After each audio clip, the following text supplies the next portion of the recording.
Olá, meus amigos. É uma alegria nós estarmos aqui mais uma vez reunidos para algumas reflexões em torno do Evangelho, da doutrina espírita. Gostaríamos de agradecer o convite desta casa por essa oportunidade. Meu nome é Alexandre, sou trabalhador da Sociedade Espírita Círculo da Luz de Osório e, em nome dessa sociedade, trago um abraço amoroso de todos de lá a todos daqui.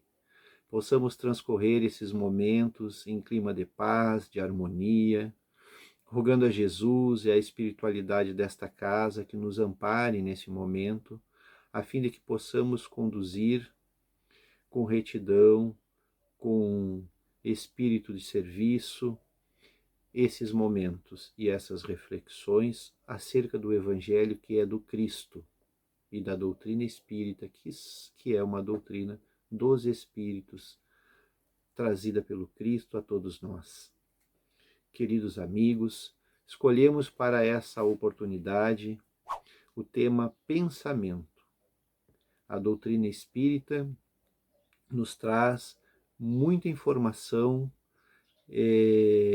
baseada, fundamentada na revelação dos Espíritos acerca deste tema e de fundamental importância para todos nós, em todas as épocas, todos os dias, todas as circunstâncias, porque nós sabemos que o nosso pensamento é contínuo, nós estamos sempre pensando, nós temos até algumas pesquisas monitorando o pensamento das pessoas, né? Pesquisas científicas, buscando compreender o porquê de determinados pensamentos. Nós temos pensamentos que nos remetem ao futuro, né? Nos causando a ansiedade. Nós temos pensamentos que se fixam em passados, na grande maioria das vezes, dolorosos, né? Nos trazendo então a problemática da depressão e de várias outras patologias.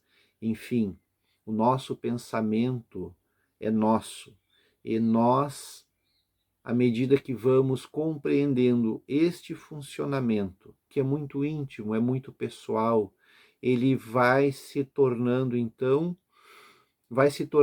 na nossa vida necessário a condução, a boa condução dos nossos pensamentos para a nossa felicidade, para a nossa harmonia e também para a harmonia da nossa família e daqueles que convivem conosco.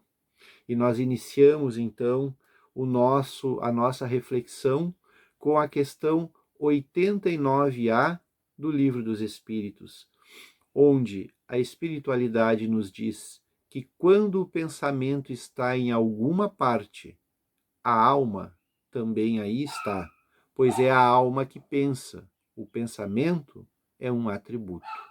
Vejam então que nós somos uma alma, um espírito encarnado, e muitos estão desencarnados, porém são espíritos e continuam pensando, continuam com este atributo que é próprio de uma alma, de um espírito, que foi criado por Deus, simples e ignorante no seu saber, e evoluindo, então, vai conquistando a si mesmo. Nós nos acostumamos muito a conquistas exteriores. Conquistei um celular novo, conquistei uma vaga numa universidade, conquistei uma vaga de trabalho, né? Até uma vaga no trânsito que a gente fica feliz que conquistou. Mas o espírito, a partir da perspectiva da doutrina espírita nos dá, ele evolui conquistando então a si mesmo, gradativamente, sem dar saltos. E o pensamento, ele é de fundamental importância, porque o pensamento nos seres primitivos, ele está sob o jugo dos instintos. Ele é todo instintivo, ele precisa então suprir as suas necessidades fisiológicas, as suas necessidades básicas. então ele luta pelo alimento, né? Ele está desprovido de sentimentos, como nós hoje já estamos vislumbrando sentimentos. Então, o ser, através dos séculos, dos milênios, ele vai transitando, então, para uma condição melhor a partir de várias reencarnações, e ele vai desenvolvendo, então, a sua inteligência, né? Aprimorando, então, o seu pensamento. E ele chega a um ponto onde a inteligência, muito no dizer de Emmanuel, no livro Pensamento e Vida, salteia entre as ilusões, né? Então a gente se ilude, nós somos muito inteligentes, trabalhamos muito, às vezes muito mais do que o necessário, para que nós possamos ter coisas. E o nosso pensamento fixa-se, então, nas posses, naquilo que é exterior e secundário. Não que não seja importante, não que não seja razoável, mas muitas vezes nós nos fixamos nesses pontos e o dizer da espiritualidade, a inteligência fica salteando entre as ilusões. Por quê? Por que ilusões? Não é necessário que nós tenhamos uma roupa adequada, que nós cuidemos da nossa aparência? Sim, mas a partir do momento que isso nos envolve mais, nos exige mais do nosso trabalho, para que nós possamos adquirir, nós estamos centralizando, então, dando a nossa energia do pensamento para estas questões, em detrimento de outras que são tão importantes, como a afetividade, que também é uma necessidade básica, como o carinho aos nossos familiares, como a atenção àquele colega de trabalho que passa por uma dificuldade, e às vezes nós conseguimos dar atenção para alguém quando a dificuldade ela é contundente. Ele teve uma perda, né? Ele teve um acidente, alguém desencarnou da sua família, né? Ele está doente. Então aquilo é uma fase aguda que nos enternece.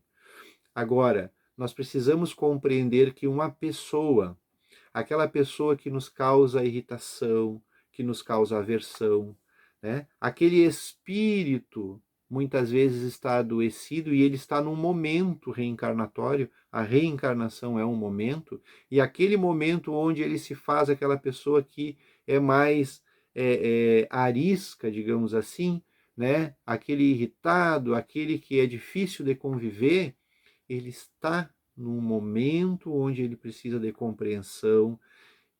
Só que, para nós encarnados, esse momento parece extenso.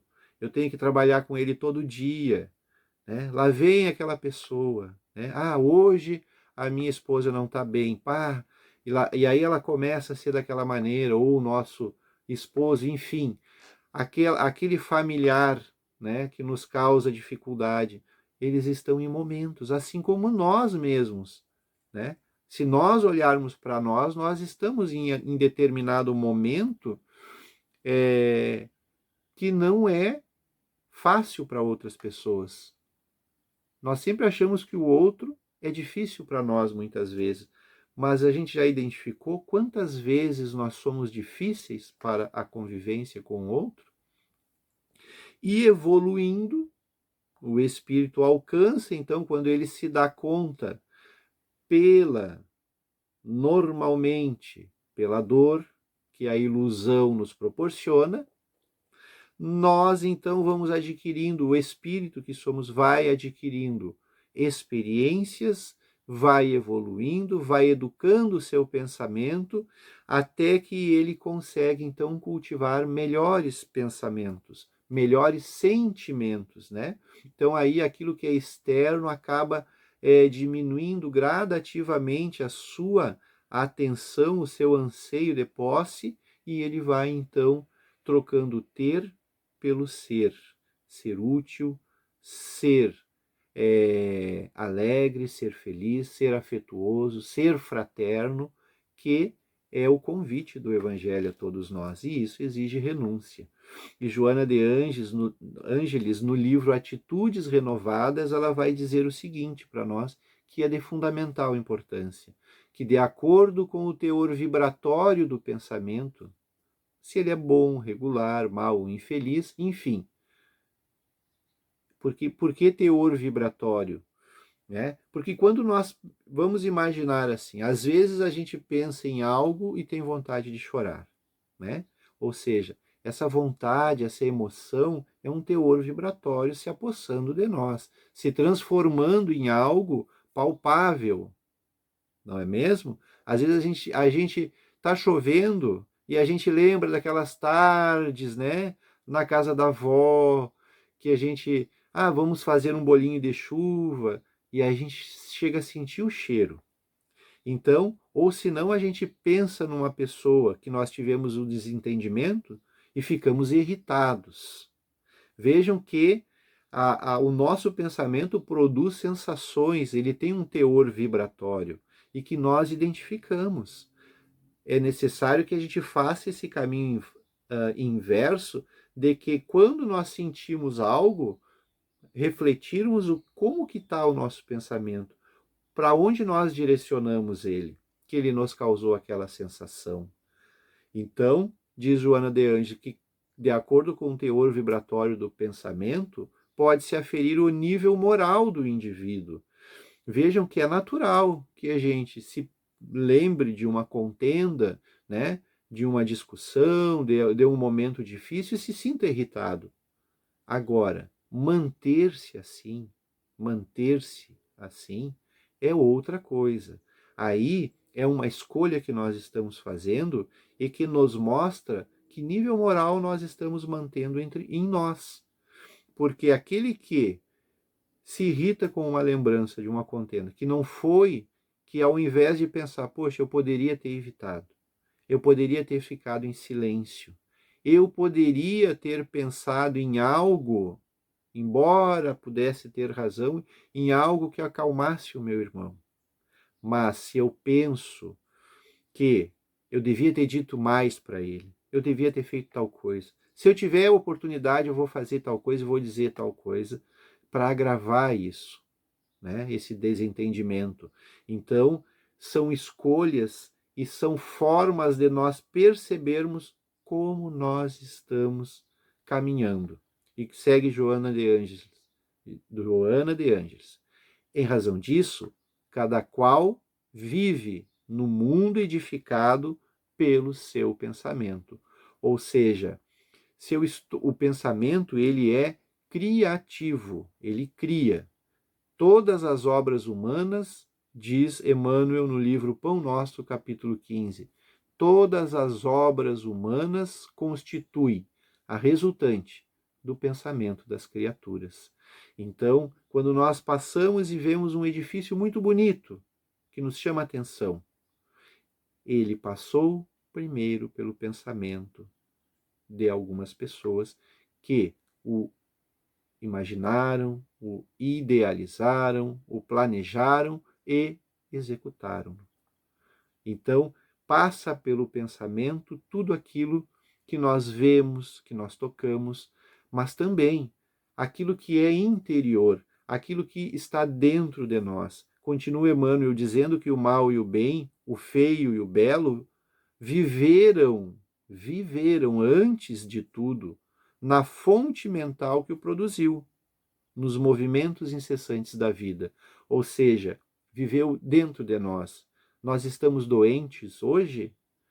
A doença, nos diz a espiritualidade, é o reflexo das nossas atitudes passadas. É o nosso corpo, na grande maioria das vezes, filtrando a verdadeira doença que é a da alma e que cura-se modificando-se a maneira de pensar e de agir, de enxergar a vida, de enxergar o próximo. Então, este capítulo, este tema, o pensamento, ele é de fundamental importância. Por isso, aquela questão tão comentada de Santo Agostinho no Livro dos Espíritos, de número 919, conhece-te a ti mesmo, e Santo Agostinho ali nos dá um caminho seguro. Avaliar em segredo, em silêncio, em reflexão, as nossas atitudes. aquilo que nós pensamos, diz ele. Se pudesse, e aí a gente faz uma comparação, né? Vai mais além. Se nós pudéssemos projetar agora numa tela para todas as pessoas verem os nossos pensamentos, nós nos sentiríamos como? Vejamos que, conforme nós nos sentirmos, está um trabalho a ser realizado dentro de nós e que Deus espera e está pronto sempre a nos auxiliar a realizar.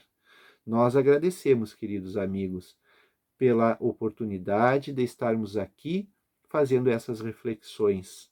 O tema pensamento, ele é continuamente importante nas nossas vidas.